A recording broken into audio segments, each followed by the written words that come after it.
Good morning. We've already learned about standing waves on a string. Now we are going to apply that concept to musical instruments. Flippin' physics. Considering these are standing waves on a string, let's start with a stringed instrument like a guitar, a violin, a piano, and so on and so forth. Stringed instruments use standing wave patterns to create frequencies which our brains interpret as pitch. These instruments have strings which are fixed in place on either end. Bobby, what does having ends which are fixed in place mean in terms of nodes? Can you bring back the animation which shows the nodes and antinodes on a standing wave pattern? Yes. Thanks. Well, a node is a location of total destructive interference, and the net result is that the string does not move at all at each node. That must mean that the two ends of the strings are nodes on a stringed instrument, right?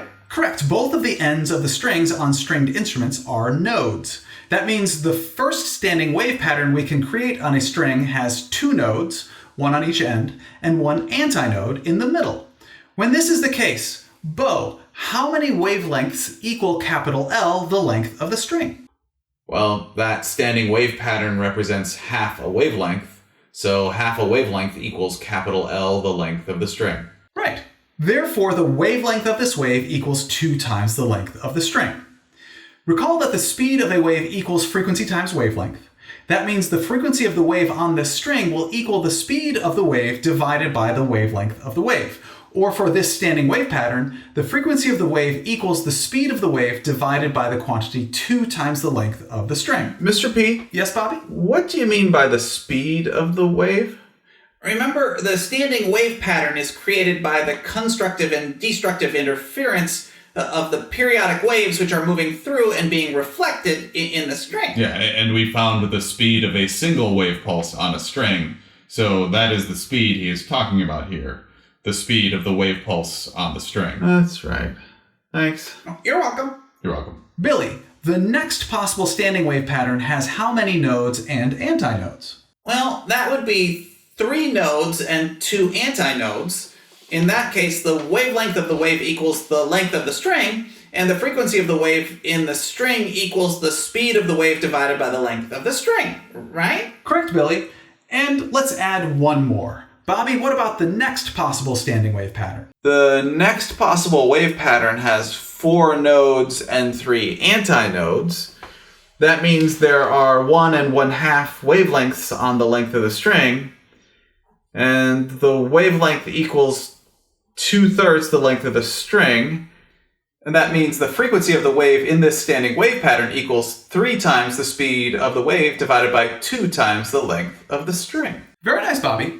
Now, I know it might not seem like there is a pattern, however, there is. I think you will see it better when I algebraically manipulate the first frequency to equal 1 times speed divided by 2L, the second frequency to 2 times speed divided by 2L, and the third frequency to 3 times speed divided by 2L.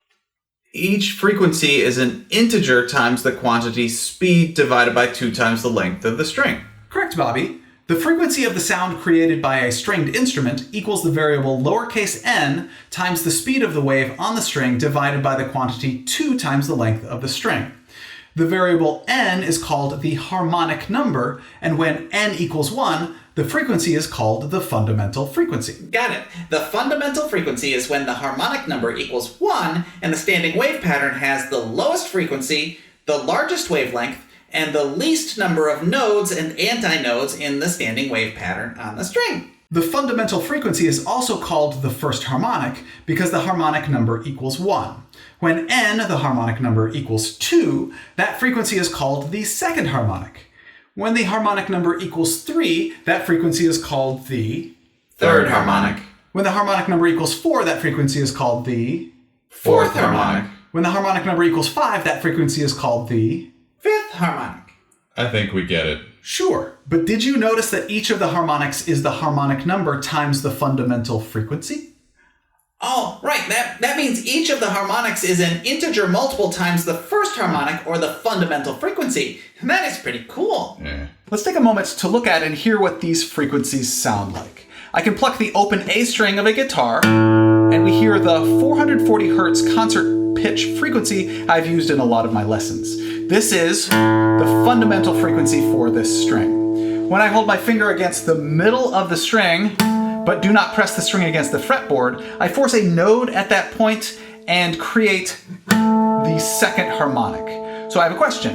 If this is the fundamental frequency at 440 hertz and this is the second harmonic, what is the frequency of this standing wave pattern that is the second harmonic? It is the second harmonic, so it should be 2 times the fundamental frequency. Right. So it is 2 times 440 hertz, or 880 hertz. Correct. And if I again hold my finger against the string, but do not press the string against the fretboard, I force a node at this point. This time I'm holding my finger 1/3 of the way from the end of the string. Bo, what is going on now? Well, if you are creating a node at 1/3 L, then this should be the third harmonic, or 3 times 440, or 1,320 hertz. What if you move your finger to the other end of the string, and again, do the same thing, only 1/3 of the way from the other end of the string? Bobby, that forces a node at 1/3 L, which will create the same third harmonic at 1,320 hertz. What about all the other strings on the guitar? They create different frequencies than that A string.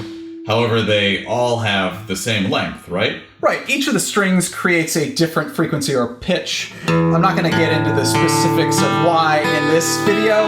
However, I will say that the mass per unit length of a string affects the speed of the wave on the string. A larger mass per unit length means a smaller speed and therefore a smaller frequency. That is why the lower pitched strings are larger in diameter to have a larger mass per unit length and therefore a smaller speed and smaller frequency. Tuning the tuning pegs of the guitar adjusts the tension in the strings, and an increased tension means an increased wave speed and an increased frequency. Thank you very much for learning with me today. I enjoyed learning with you.